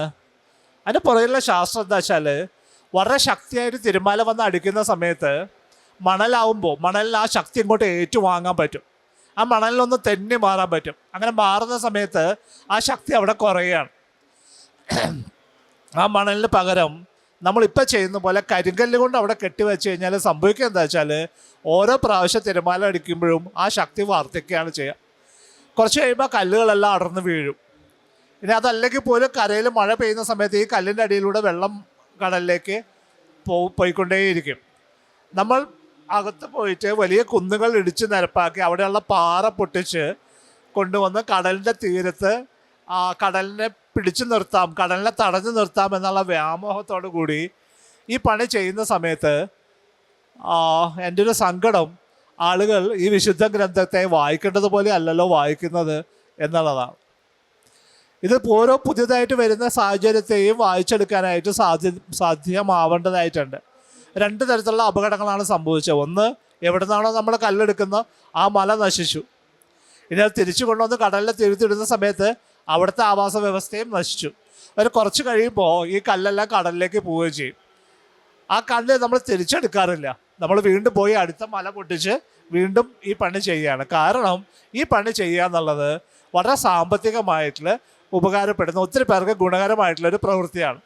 നിരന്തരമായിട്ട് ഈ മതിൽ പണിതുകൊണ്ടിരിക്കുക. ഈ പണി മനുഷ്യൻ നിർത്തുക എന്നുള്ളതാണ് പ്രധാനം. എങ്ങനെയാണ് പ്രകൃതി പ്രവർത്തിക്കുന്നത്, പ്രകൃതിയിലെ ബന്ധങ്ങൾ എന്താണ്, കരയും കടലും തമ്മിലുള്ള ബന്ധം എന്താണ്, ചെടികളും മറ്റു ജീവജാലങ്ങളും തമ്മിലുള്ള ബന്ധം എന്താണ്, ആ ജീവജാലങ്ങളും മനുഷ്യനും തമ്മിലുള്ള ബന്ധം എന്താണ് എന്നുള്ള തിരിച്ചറിവിനെ മുൻനിർത്തി മാത്രമേ നമുക്കിതിനെ സംരക്ഷിക്കാനാവുള്ളൂ. ഈ പറയുന്ന വിഭവങ്ങൾ മുഴുവൻ നമുക്ക് മാത്രമുള്ളതല്ല, ഇനി വരാൻ പോകുന്ന തലമുറകൾക്കും കൂടി ചേർന്നിട്ടുള്ള വിഭവങ്ങളാണ് നമ്മളെടുത്ത് ഉപയോഗിക്കുന്നത്. പാറയുടെ കാര്യം പറഞ്ഞാൽ പാറ പിന്നെ പിന്നെ ഉണ്ടാവുന്നൊരു വിഭവമല്ല. നമ്മളെടുത്ത് പൊടിച്ചൊന്നും ഉപയോഗിച്ച് കഴിഞ്ഞാൽ കഴിഞ്ഞു. അങ്ങനെ എടുത്തു കഴിഞ്ഞാൽ തീർന്നു പോകുന്നൊരു വിഭവമാണ് പാറ. അങ്ങനെയുള്ളൊരു വിഭവത്തെ ഈ തലമുറ മാത്രം ഉപയോഗിച്ചാൽ മതി പോരല്ലോ, ഇനിയും വരാൻ പോകുന്ന തലമുറകൾക്കും അത് ഉപയോഗിക്കേണ്ട ആവശ്യമുണ്ട്. ജലത്തിൻ്റെ കാര്യം അങ്ങനെ തന്നെയാണ്. പല സ്ഥലങ്ങളിലും നമുക്ക് ജലം മതിയാവുന്നില്ല. അതുകൊണ്ട് നമ്മൾ കിണറിന് പകരം നമ്മൾ കുഴൽക്കിണർ കുഴിക്കാൻ തുടങ്ങി. കുഴൽക്കിണർ പിന്നെയും ആഴം കൂട്ടിക്കൊണ്ട് താഴെ പോയിരുന്നു. ഭൂഗർഭ ജലം അടക്കം എടുത്ത് നമ്മൾ ഉപയോഗിക്കാൻ തുടങ്ങി. കുറച്ച് കഴിയുമ്പോൾ ഇത് രണ്ടാമത് ഫില്ല് ചെയ്യാൻ പറ്റാതായി. നമുക്ക് കുടിവെള്ളം കിട്ടാത്ത പല സ്ഥലങ്ങളും കേരളത്തിൽ വന്നു കഴിഞ്ഞു. ഒരുപക്ഷെ ഇന്ത്യയിൽ ഏറ്റവും കൂടുതൽ മഴ കിട്ടുന്നൊരു പ്രദേശമാണ് കേരളം. പക്ഷെ കേരളത്തിൽ വേനലായാൽ എല്ലാ ജില്ലകളിലും, വയനാട്, ഇടുക്കി അടക്കമുള്ള ജില്ലകളിൽ പ്രധാനപ്പെട്ട ഒരു പ്രവൃത്തി എന്ന് പറയുന്നത് കുടിവെള്ള വിതരണമാണ്. എല്ലാ ജില്ലകളിലും കുടിവെള്ള വിതരണം നടത്തേണ്ട ആവശ്യമുണ്ട്. സ്വാഭാവികമായിട്ട് മണ്ണിലുള്ള ജലത്തിൻ്റെ നില താഴേക്ക് പോയിക്കൊണ്ടിരിക്കുന്നുണ്ട്. ഇത് നമ്മുടെ മുന്നിലുള്ള വിവരങ്ങളാണ്. ഇത് നമുക്ക് പിടിച്ചു നിർത്താൻ പറ്റുന്നതുമാണ്. പക്ഷെ ആ തരത്തിലുള്ളൊരു ജീവിത രീതിയിലേക്ക് നമ്മുടെ ചുറ്റുമുള്ള വിഭവങ്ങൾ എല്ലാ കാലത്തേക്കും ധാരാളമായിട്ടുള്ളതല്ല എന്ന് തിരിച്ചറിഞ്ഞുകൊണ്ട്, ആ വിഭവങ്ങൾ അവസാനിക്കാൻ സാധ്യതയുണ്ടെന്ന് തിരിച്ചറിഞ്ഞുകൊണ്ട് നമ്മുടെ ജീവിത രീതിയെ, നമ്മുടെ ആ വിഭവങ്ങളുടെ ഉപയോഗത്തെ നിയന്ത്രിച്ചിട്ടില്ലെങ്കിൽ സംഭവിക്കാൻ പോകുന്നത് ഈ ഭൂമിയിൽ മനുഷ്യൻ എത്ര നാൾ ജീവിക്കുമെന്നുള്ളതിൻ്റെ ആ നീളം കുറഞ്ഞു വരികയാണ് ചെയ്യുക. ഭൂമിയിൽ ധാരാളം മാറ്റങ്ങൾ വന്നിട്ടുണ്ട്. ഭൂമിയുടെ മൊത്തം ചരിത്രം എടുത്തു കഴിഞ്ഞാൽ ഭൂമി തണുത്ത് പറഞ്ഞു പോയിട്ടുള്ള സമയങ്ങളുണ്ടായിട്ടുണ്ട്. വലിയ ധൂമകേതുക്കൾ വന്ന് ഇടിച്ചിട്ട് പൊടിപടലങ്ങൾ പൊങ്ങി ധാരാളം ജീവജാലങ്ങൾ ഇല്ലാതായി പോയ സമയങ്ങളുണ്ടായിട്ടുണ്ട്. 5 പ്രാവശ്യമെങ്കിലും വലിയ വംശനാശം ഭൂമിയിൽ സംഭവിച്ചിട്ടുണ്ട്. പക്ഷെ അതൊന്നും മനുഷ്യൻ കാരണമായിരുന്നില്ല. 5 കഴിഞ്ഞ് ഇപ്പോൾ 6ാമത്തെ വലിയ വംശനാശ ഭീഷണി നടക്കുന്ന സമയത്താണ് നമ്മൾ ജീവിക്കുന്നത്. അതിന് കാരണം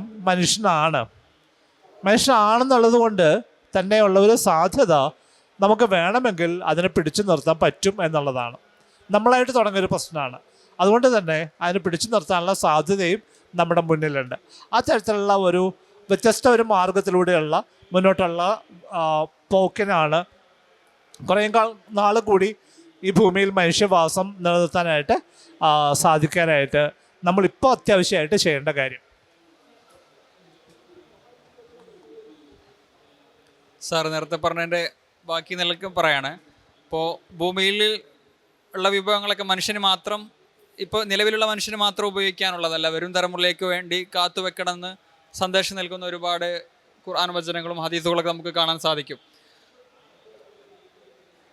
ഒരു പുഴയരികിൽ അംഗസ്നാനം ചെയ്യുകയായിരുന്ന ഒരു പ്രവാചകാനുയായിനോട് നീ വെള്ളം അമിതമായി ഉപയോഗിക്കുന്നുണ്ടോ എന്നാണ് നബി സല്ലല്ലാഹു അലൈഹി വസല്ലം പ്രവാചകൻ ചോദിക്കുന്നത്. ആ ചോദിക്കുന്നത് ഒഴുകുന്ന നദി ഒരുപാട് വെള്ളമുള്ള ഒരു സ്ഥലമായിരിക്കും. മാത്രമല്ല അംഗസ്നാനം എന്ന് പറഞ്ഞാൽ പ്രധാനപ്പെട്ട ഒരു ആരാധനയുടെ ഭാഗമായിട്ടുള്ളൊരു കർമ്മമാണ്. അത്തരം കർമ്മങ്ങൾക്ക് പോലും വളരെ സൂക്ഷിച്ച് വേണം, എത്ര ജലമുള്ള സ്ഥലമാണെങ്കിലും വളരെ സൂക്ഷിച്ച് വേണം എന്ന് പ്രവാചകൻ പറഞ്ഞത് വരുന്ന തലമുറയ്ക്ക് കൂടെ നാം വിഭവങ്ങളൊക്കെ കരുതി വെക്കണം എന്നുള്ള ഒരു ആശയത്തിലാണ്. ഈ അർത്ഥത്തിൽ നമ്മുടെ സമൂഹത്തിലെ ഏറ്റവും ചെറിയൊരു യൂണിറ്റ് എന്ന നിലയിൽ കുടുംബങ്ങളിൽ, നമ്മുടെയൊക്കെ വീടുകളിൽ പ്രകൃതി സംരക്ഷണത്തിന് വേണ്ടി നിലവിലുള്ള വിഭവങ്ങളുടെ വിനിയോഗത്തിൽ എത്രത്തോളം സൂക്ഷിച്ചുപയോഗിക്കാം എന്നതിനെക്കുറിച്ചും വരും തലമുറയ്ക്ക് നമുക്ക് എങ്ങനെയൊക്കെ കരുതി വെക്കാനാവും എന്നതിനെ കുറിച്ചുള്ള അഭിപ്രായങ്ങൾ പറഞ്ഞു തന്നായിരുന്നു. വീടിൻ്റെ നിർമ്മാണവുമായി ബന്ധപ്പെട്ടുള്ള ചോദ്യം, അത് വളരെ പ്രധാനപ്പെട്ട ചോദ്യമാണ്. ഒരൊറ്റ ഉദാഹരണം പറഞ്ഞാൽ നിങ്ങൾക്കത് വളരെ പെട്ടെന്ന് മനസ്സിലാവും. റോഡിൽ യാത്ര ചെയ്യുന്ന സമയത്ത് നിങ്ങൾ വീടുകളുടെ മതിലുകൾ നോക്കിയാൽ മാത്രം മതി. കേരളത്തിലുള്ള മതിലുകളൊന്ന് ശ്രദ്ധിച്ച് നോക്കുക. എത്രമാത്രം കല്ല് അതിനു വേണ്ടി ഉപയോഗിച്ചിട്ടുണ്ടാവും, എത്രമാത്രം സിമെൻറ്റ് അതിനു വേണ്ടി ഉപയോഗിച്ചിട്ടുണ്ടാവും, എത്രമാത്രം മണൽ അതിനു വേണ്ടി ഉപയോഗിച്ചിട്ടുണ്ടാവും. അതെന്തിനു വേണ്ടിയിട്ടാണ് സത്യത്തിൽ? എന്താണ് അതിനുള്ള ഗുണം? എന്താണ് അതിനുവേണ്ടി? എത്ര മലകൾ ഇല്ലാതാക്കിയിട്ടുണ്ടാവും, എത്ര പുഴകളെല്ലാം മണൽ നമ്മൾ തീർത്തിട്ടുണ്ടാവും. ലോകത്ത് പല രാജ്യങ്ങളും ആരും ഈ പണി ചെയ്യാറില്ല.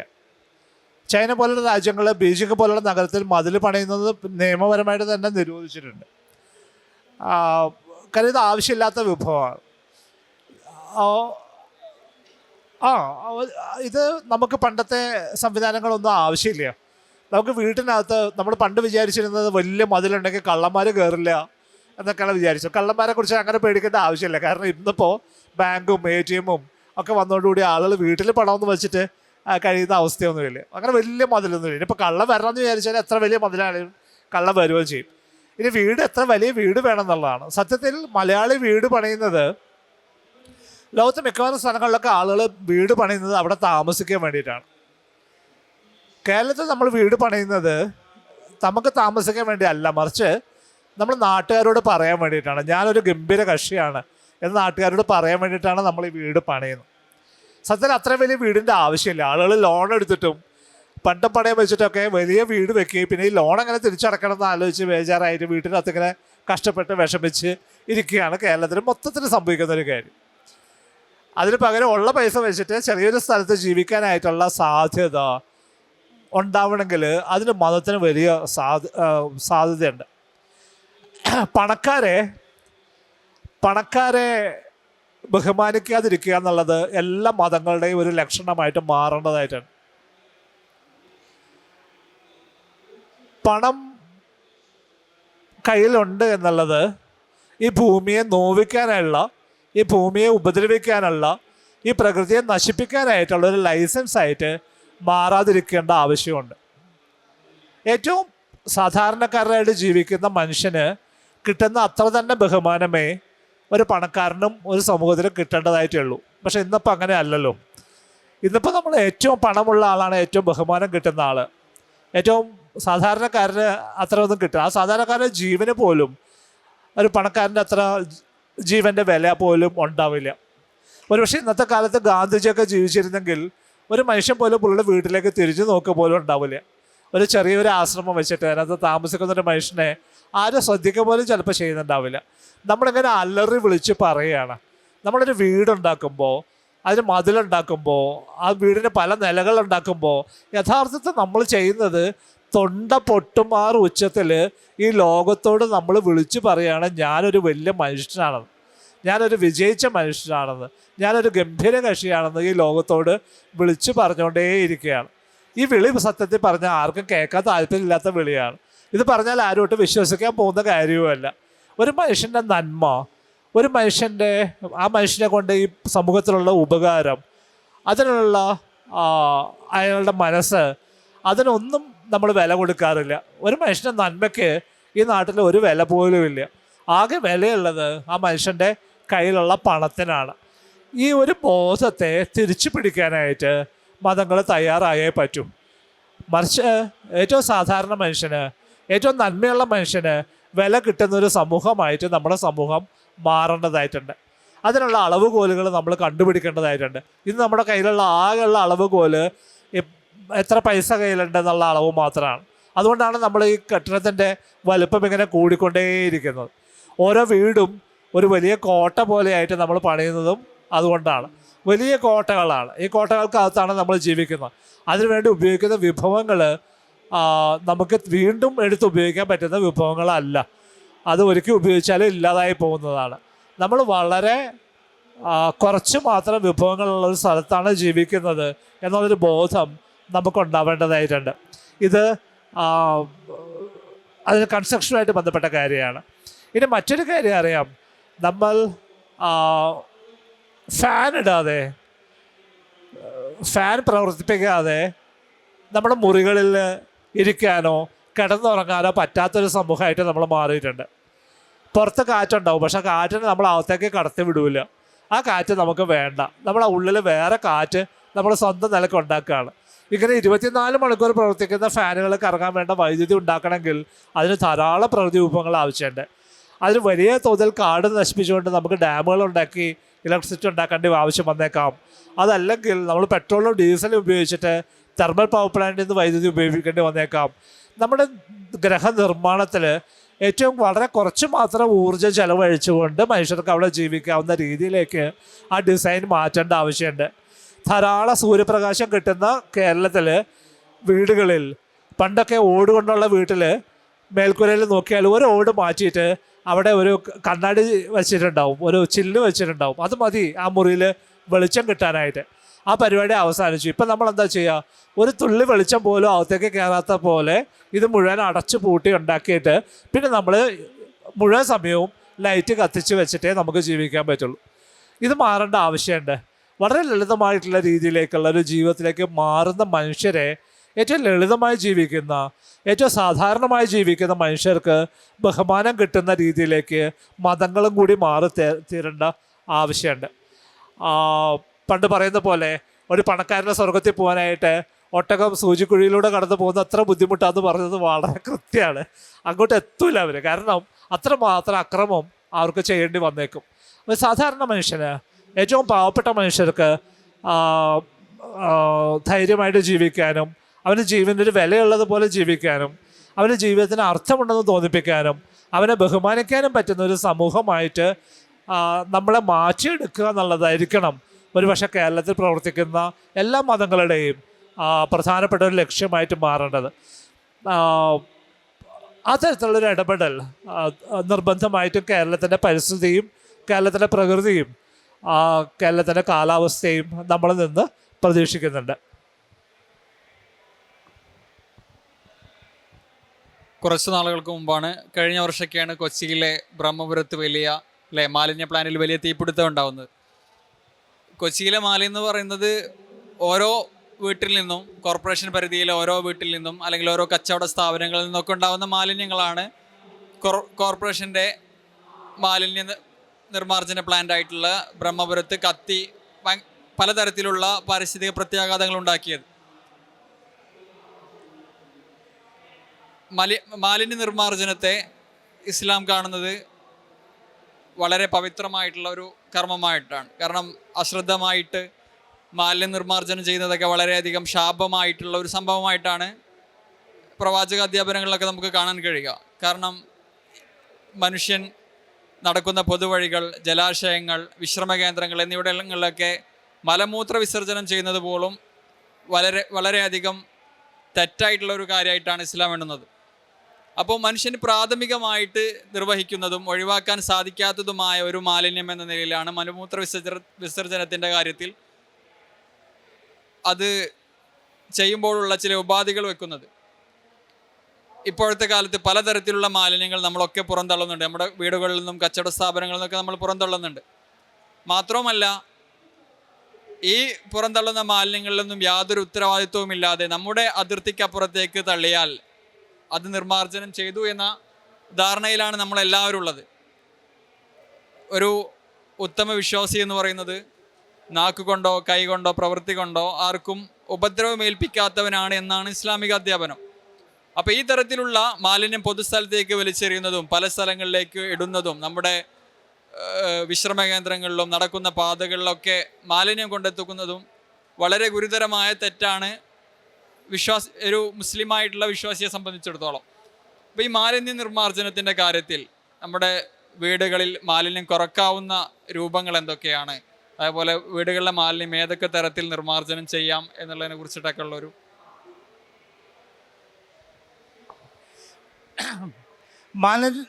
മാലിന്യം എന്ന് പറയുന്നൊരു പ്രശ്നത്തെക്കുറിച്ച് സംസാരിക്കാൻ തുടങ്ങുമ്പോൾ ഒരു കാര്യം വ്യക്തമാക്കി മുന്നോട്ട് പോകേണ്ട ആവശ്യമുണ്ട്. നിങ്ങൾ ഏത് മതത്തിൽപ്പെട്ട ആളായാലും നിങ്ങൾ ഇപ്പം ജീവിക്കുന്നത് ഒരു മുതലാളിത്ത വ്യവസ്ഥയ്ക്കകത്താണ്. നിങ്ങൾ മുസ്ലിം ആയാലും ഹിന്ദു ആയാലും ക്രിസ്ത്യൻ ആയാലും മറ്റേത് മതക്കാരനായാലും ജീവിക്കുന്നത് ഒരു മുതലാളിത്ത വ്യവസ്ഥയിലാണ്. എന്താണ് മുതലാളിത്ത വ്യവസ്ഥയുടെ ലക്ഷണം എന്താണ്? അത് ഒരിക്കലും അതിൻ്റെ ആർത്തി അവസാനിപ്പിക്കാത്ത ഒരു വ്യവസ്ഥതയാണ്.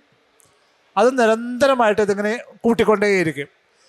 അതിൽ ആകെ ഒരൊറ്റ ലക്ഷ്യമുള്ളത് ലാഭം ഉണ്ടാക്കുക എന്നുള്ളത് മാത്രമാണ്. പ്രോഫിറ്റ് ഉണ്ടാക്കുക, ലാഭം ഉണ്ടാക്കുക. അപ്പം നിറയെ ലാഭം ഉണ്ടായിക്കൊണ്ടിരിക്കണം. പണ്ടൊക്കെ നിങ്ങളൊരു കച്ചവടം നടത്തുകയാണെങ്കിൽ ആ കച്ചവടത്തിൽ നിന്ന് നിങ്ങൾക്ക് ജീവിക്കാൻ ആവശ്യമായ ലാഭം കിട്ടുന്നുണ്ടെങ്കിൽ അത് നല്ലൊരു ബിസിനസ്സാണ്, നല്ലൊരു കച്ചവടമാണെന്ന് വിചാരിച്ചിരുന്നൊരു കാലം ഉണ്ടായിരുന്നു. ആ കാലം കഴിഞ്ഞു. ഇപ്പോൾ ബിസിനസ്സിനെ കുറിച്ച് പറയാമെന്ന് വെച്ചാൽ നിങ്ങൾ ഓരോ മാസവും നിങ്ങൾക്ക് കിട്ടുന്ന ലാഭം കൂട്ടിക്കൊണ്ടിരിക്കുന്ന മാത്രമേ അത് നല്ലൊരു ബിസിനസ് ആവുള്ളൂ എന്നുള്ളതാണ്. അത് നിങ്ങൾക്ക് ജീവിക്കാനായിട്ടുള്ള പൈസ മാത്രം ഉണ്ടാക്കിയാൽ പോരാ, അതൊരു മോശം ബിസിനസ്സാണെന്ന് പറയും. അതുകൊണ്ട് മറിച്ച് നിരന്തരമായിട്ട് ലാഭം കൂടിക്കൊണ്ടേയിരിക്കണം.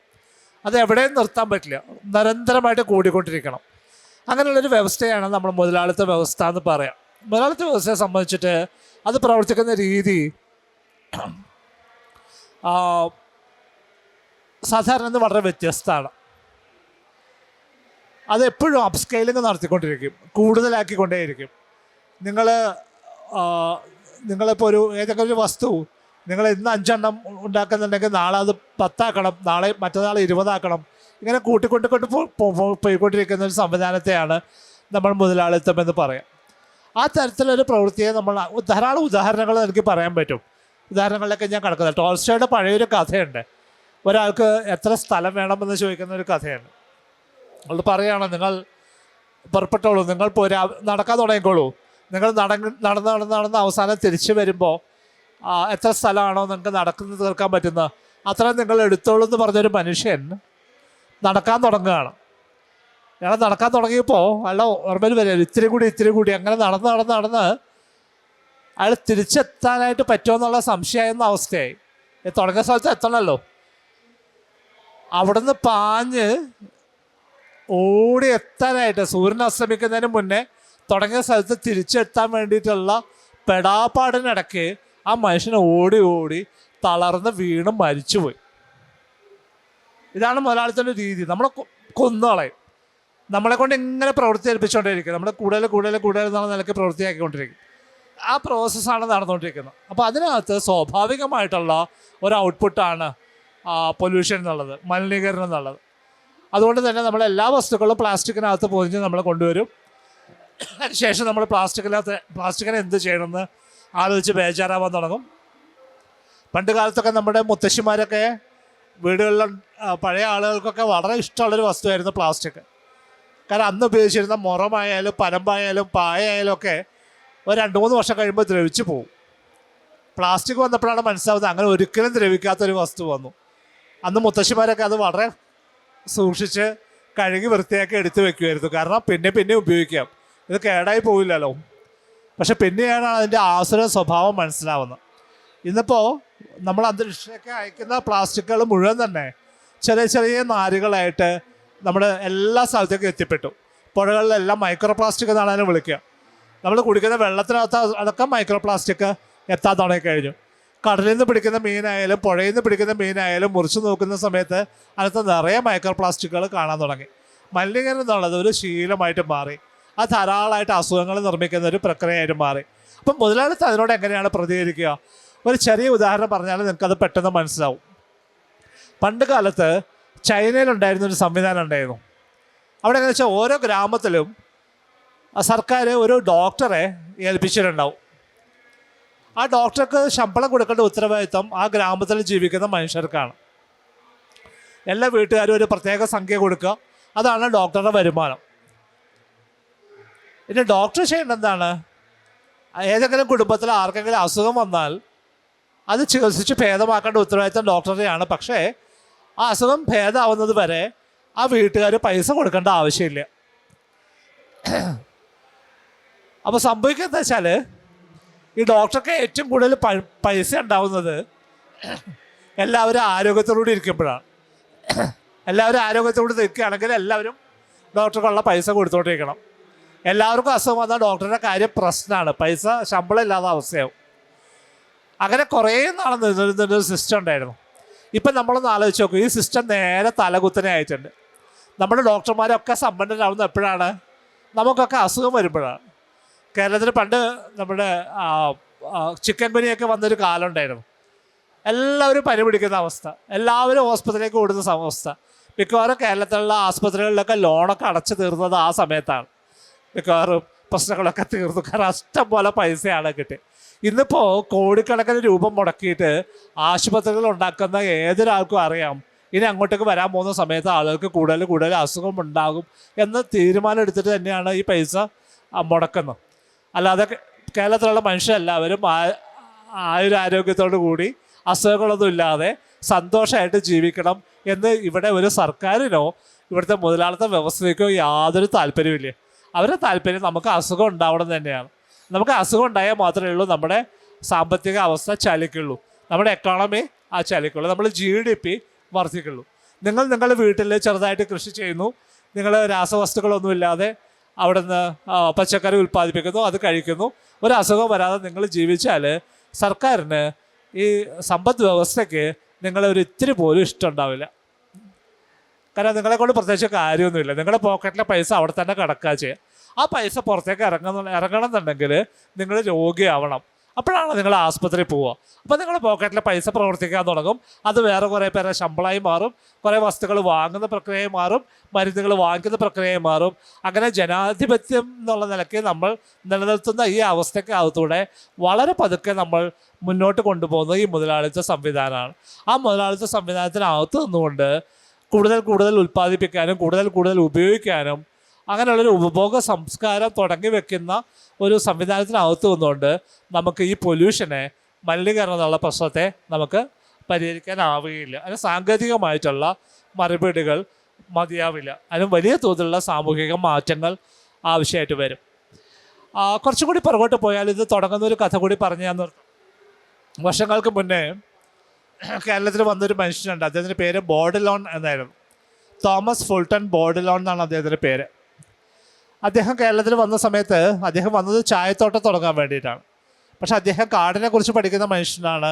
മരങ്ങൾ അദ്ദേഹത്തിന് വളരെ ഇഷ്ടമാണ്. അതുകൊണ്ട് തിരുവിതാംകൂർ രാജാവ് അദ്ദേഹത്തിൻ്റെ ജോലിക്കാരനായിട്ട് വെച്ചു, സ്പെഷ്യൽ ഫോറസ്റ്റ് ഓഫീസറായിട്ട് നിയമിച്ചു. അദ്ദേഹത്തോട് 2 കാര്യമാണ് പറഞ്ഞത്. ഒന്ന്, ഈ കാട് എങ്ങനെയാണ് പരിപാലിക്കേണ്ടത്. രണ്ടാമത്തെ കാര്യം, ഈ നാട് എങ്ങനെയാണ് പരിപാലിക്കേണ്ടത്. അതുമായിട്ട് ബന്ധപ്പെട്ടിട്ടുള്ള കാര്യങ്ങൾ പഠിക്കാനാണ് അദ്ദേഹത്തെ ഏൽപ്പിച്ചത്. അദ്ദേഹത്തിൻ്റെ റിപ്പോർട്ട് ഇപ്പോഴും നമുക്ക് വായിക്കാൻ പറ്റും, അത് ഗൂഗിളിൽ തന്നെയുണ്ട്. പക്ഷെ വായിച്ചാൽ രസകരമായിട്ടുള്ള റിപ്പോർട്ടുകളാണ്. അദ്ദേഹം കാടിനെ കുറിച്ച് പറഞ്ഞത് വളരെ രസകരമായിട്ടുള്ള കാര്യം, അദ്ദേഹം പറഞ്ഞു ഇവിടുത്തെ കാട്ടിൽ ആവശ്യമില്ലാത്ത കുറേ മരങ്ങൾ നിൽക്കുന്നുണ്ട്, നമുക്ക് ആ മരങ്ങളൊക്കെ ഒഴിവാക്കണം, എന്നിട്ട് ആവശ്യമുള്ള മരങ്ങൾ നട്ടുപിടിപ്പിക്കും. അപ്പോൾ ഏതാണ് ആവശ്യമുള്ള മരം? ആവശ്യമുള്ള മരം തേക്കാണ്. എന്തുകൊണ്ടാണ് തേക്ക് ആവശ്യമുള്ള മരമാവുന്നത്? കാരണം അന്ന് ബ്രിട്ടീഷുകാർക്ക് കപ്പൽ പണിയാനായിട്ട് ധാരാളം തടി ആവശ്യമുണ്ട്. അപ്പോൾ തേക്കിൻ്റെ ഗുണം എന്താ വെച്ചാൽ അത് കടൽ വെള്ളത്തിൽ കൊണ്ടിട്ടാൽ അത് ഓരോ ദിവസം കഴിയുമ്പോൾ നന്നായി വരും. അത് കേടാവുകയല്ല ചെയ്യാം, അത് കൂടുതൽ ഉഷാറായിട്ട് വരുന്ന തടിയാണ് ഉപ്പുവെള്ളത്തിലിട്ടാൽ. അപ്പോൾ തേക്ക് ധാരാളം വേണം. അപ്പോൾ തേക്കല്ലാതെ വേറെ ഒത്തിരി മരങ്ങൾ അവിടെ നിൽക്കുന്നുണ്ട്. അപ്പോൾ അതൊക്കെ വെട്ടി മാറ്റിയിട്ട് തേക്ക് നടണം. അത് മുഴുവൻ ഒരുമിച്ച് വെട്ടരുത്.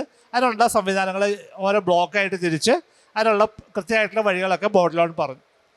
പക്ഷെ അതിനേക്കാൾ രസകരമായത് അദ്ദേഹം നാടിനെ കുറിച്ച് പറഞ്ഞ കാര്യമാണ്. അദ്ദേഹം പറഞ്ഞത് എങ്ങനെയാണ്? ഈ നാട്ടിൽ ജീവിക്കുന്ന മനുഷ്യർ പൊതുവെ മടിയന്മാരാണ്. ഇവരെ ഇത്രമാത്രം മടിയന്മാരാക്കിയത് അവരെ ചുറ്റുമുള്ള എല്ലാം കൊടുക്കുന്ന പ്രകൃതിയാണ്. ബൗണ്ടിഫുൾ നേച്ചർ എന്നുള്ള വാക്കാണ് അദ്ദേഹം ഉപയോഗിച്ചത്. എല്ലാം കൊടുക്കുന്ന പ്രകൃതി. അപ്പം ഇതെന്താണ് എല്ലാം കൊടുക്കുന്ന പ്രകൃതി? എല്ലാം കൊടുക്കുന്ന പ്രകൃതി എന്ന് പറഞ്ഞാൽ ഒരു പുരയിടുണ്ടാവും, അതിന് നടുക്കൊരു വീടുണ്ടാവും. ആ വീട്ടിലേക്ക് വേണ്ട ധാരാളം വസ്തുക്കൾ പുരയിടത്തിൽ നിന്ന് തന്നെ കിട്ടും. എല്ലാ ദിവസവും ഉപയോഗിക്കുന്ന തേങ്ങ കിട്ടും, മുളക് കിട്ടും, കറിവേപ്പില കിട്ടും, ഭക്ഷണത്തിനായിട്ട് പല വസ്തുക്കൾ, ചേന, ചേമ്പ്, കാച്ചിലൊക്കെ അപ്പുറപ്പുറമൊക്കെ ആയിട്ട് ഉണ്ടാവും. അതെടുത്താൽ അത് കഴിക്കാൻ പറ്റും.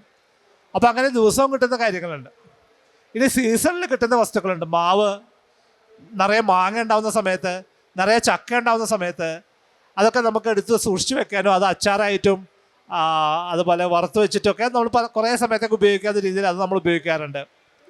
പിന്നെ വീട്ടിൽ ആർക്കെങ്കിലും അസുഖം വന്നാൽ തൊഴിലേക്ക് ഇറങ്ങിക്കഴിഞ്ഞാൽ മരുന്നുകളുണ്ടാവും. അവിടെ പ്രായമായിട്ടുള്ളവർക്ക് അറിയാം ഏത് അസുഖത്തിന് ഏത് മരുന്ന് കൊടുക്കണമെന്ന്. ആ മരുന്ന് എടുത്തു കഴിഞ്ഞാൽ ചെറിയ അസുഖങ്ങളൊക്കെ നമുക്ക് അവിടെ മാറ്റാൻ പറ്റും. ഇനി എപ്പോഴെങ്കിലും നമുക്ക് വീട്ടിലില്ലാത്ത വസ്തുക്കൾ വാങ്ങണം എന്നുണ്ടെങ്കിൽ നമുക്ക് കുറച്ച് കുരുമുളക് ഉണ്ടാവും, അല്ലെങ്കിൽ ഇഞ്ചി ഉണ്ടാവും, അല്ലെങ്കിൽ മഞ്ഞളുണ്ടാവും. അതുമായിട്ട് ചന്തയിലേക്ക് പോയാൽ അത് കൊടുത്തിട്ട് പകരം നമുക്ക് മാംസം വാങ്ങാം, മത്സ്യം വാങ്ങാം, ഉപ്പ് വാങ്ങാം, പുകയില വാങ്ങാം, പഞ്ചസാര വാങ്ങാം. ഇത് അങ്ങോട്ടൊരു ബാട്ടർ സിസ്റ്റമായിട്ട് നമ്മുടെ ഉള്ള വസ്തുക്കൾ കൊണ്ടുപോയി ചന്തയിൽ കൊടുത്താൽ അവിടെ നിന്ന് വസ്തുക്കൾ വാങ്ങാൻ പറ്റുന്ന ഒരു സംവിധാനം നിലനിന്നിരുന്നു. ഇനി എപ്പോഴെങ്കിലും കുറച്ച് അധികം പൈസ ആവശ്യമായിട്ട് വന്നാൽ, ഒരു വിവാഹം നടത്തേണ്ടി വന്നാൽ, വീടൊന്ന് വലുതാക്കേണ്ടി വന്നാൽ, അതിൽ വലിയ മരങ്ങൾ നിൽക്കുന്നുണ്ടാവും, ആഞ്ഞിലി നിൽക്കുന്നുണ്ടാവും, പ്ലാവ് നിൽക്കുന്നുണ്ടാവും, മാവ് നിൽക്കുന്നുണ്ടാവും, തേക്ക് നിൽക്കുന്നുണ്ടാവും. അതിൽ ഏതെങ്കിലും 1-2 മരം മുറിച്ചാൽ ആ കാര്യവും നടക്കും. അങ്ങനെ ഒരു കുടുംബത്തിൽ താമസിക്കുന്ന മനുഷ്യർക്ക് എല്ലാം കൊടുക്കുന്ന പ്രകൃതി, ആ പ്രകൃതിയാണ് ഈ മനുഷ്യരെ ഇത്രമാത്രം മടിയന്മാരാക്കിയത് എന്നാണ് ബോർഡിലോൺ പറഞ്ഞത്. അതിനുള്ള പ്രതിവിധി പറഞ്ഞു പുള്ളി പറഞ്ഞ പ്രതിവിധി എന്താ വെച്ചാൽ, ഈ മനുഷ്യരെ ഉഷാറാക്കണമെങ്കിൽ, ഈ മനുഷ്യരെ എൻ്റർപ്രനേഴ്സാക്കി അവരെ മാറ്റണമെങ്കിൽ നമ്മൾ ആദ്യം ചെയ്യേണ്ടത് ഈ പ്രകൃതിയെ നശിപ്പിക്കുക എന്നുള്ളതാണ്. ഇത് ബോർഡിലോൺ പറഞ്ഞിട്ട് ഏകദേശം 170 വർഷമായി. ഈ 170 വർഷത്തിനിടയ്ക്ക് നമ്മൾ ആ ചരിത്രം നോക്കിയാൽ നമ്മൾ ബോർഡിലോൺ പറഞ്ഞ കാര്യം അങ്ങനെ തന്നെ അനുസരിച്ചിട്ടുണ്ട്. നമ്മളിത് നശിപ്പിച്ചിട്ടുണ്ട്. ഇന്ന് മലയാളി മടിയന്മാരാണെന്ന് ആരും പറയില്ല. ലോകത്തെ എല്ലാ രാജ്യങ്ങളിലും മലയാളം എത്തിക്കഴിഞ്ഞു. മലയാളം എത്താത്ത ഒരു രാജ്യം പോലും ലോകത്തില്ല. അത്രമാത്രം മിടുക്കരായിട്ടുള്ള ഒരു സമൂഹമായിട്ട് മലയാളി മാറിക്കഴിഞ്ഞിട്ടുണ്ട്. പക്ഷെ അതോടൊപ്പം തന്നെ പുറകിൽ ആ പ്രകൃതി ആ തരത്തിൽ തന്നെ തകർന്ന് അടിഞ്ഞിട്ടുമുണ്ട്. പുതിയ ധാരാളം അസുഖങ്ങൾ വരാൻ തുടങ്ങിയിട്ടുണ്ട്. കേരളത്തിൽ മാത്രമായിട്ട് വരുന്ന അസുഖങ്ങൾ വന്നു തുടങ്ങിയിട്ടുണ്ട്. പ്രകൃതിയിലെ ഒരു ഭാഗമാണ് മനുഷ്യനെന്നുള്ള തിരിച്ചറിവില്ലാതെ, പ്രകൃതിയെ തീരെ പരിഗണിക്കാതെ മുന്നോട്ട് പോകുന്ന സമയത്ത് ഉണ്ടാകുന്ന വലിയ അപകടങ്ങളിലേക്ക് കേരളം പോകുന്ന സമയത്ത് ഈ കഥകൾ നമുക്ക് ഓർമ്മയുണ്ടാവേണ്ട ആവശ്യമുണ്ട്. അതല്ലാത്തിടത്തോളം നമ്മളെ സംബന്ധിച്ചിട്ട് അതിജീവിക്കുക എന്നുള്ളത്, നമ്മുടെ മുന്നിലെത്തി കഴിഞ്ഞിട്ടുള്ള ആഗോള താപനത്തിൻ്റെ വലിയ അപകടങ്ങളെ അതിജീവിക്കുക എന്നുള്ളത് വലിയ തോതിൽ ബുദ്ധിമുട്ടായിട്ട് മാറുക തന്നെ ചെയ്യും.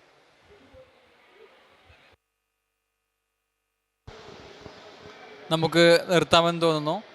പരിസ്ഥിതി സംരക്ഷണത്തെക്കുറിച്ചിട്ടും പ്രകൃതിയുടെ നിലവിലെ സാഹചര്യങ്ങളെക്കുറിച്ചും ഈ അവസ്ഥയിൽ മനുഷ്യൻ എങ്ങനെയാണ് ഇടപെടേണ്ടത്, അല്ലെങ്കിൽ ഒരു മലയാളി എങ്ങനെയാണ് കേരളത്തിലെ സാമൂഹിക അവസ്ഥകളോടും പാരിസ്ഥിതിക അവസ്ഥകളോടും പ്രതികരിക്കേണ്ടത് എന്നതിനെക്കുറിച്ചൊക്കെ വളരെ വിശദമായി തന്നെയാണ് doctor T V Sajeev sir നമ്മളോട് സംസാരിച്ചത്. സാറിൻ്റെ കൂടുതൽ സംസാരങ്ങളും എഴുത്തുകളൊക്കെ നമുക്ക് ഓൺലൈനിൽ അവൈലബിളാണ്. സമയം പോലെ നമുക്ക് അതെല്ലാം പരിശോധിക്കാവുന്നതാണ്. മറ്റു പ്രോഗ്രാമുകൾ നടക്കാനുള്ളത് കൊണ്ടും അത്യാവശ്യം വിശദമായ ഡിസ്കഷൻ ഇവിടെ നടന്നതുകൊണ്ടും ഈ സംസാരം നമുക്ക് നിർത്താമെന്ന് തോന്നുന്നു. ഇൻഷാ അല്ലാഹ് മറ്റൊരു സമയത്ത് നമുക്ക് ഇരിക്കാം. അസ്സലാമു അലൈക്കും വറഹ്മത്തുള്ളാഹി തആല വബറകാതുഹു.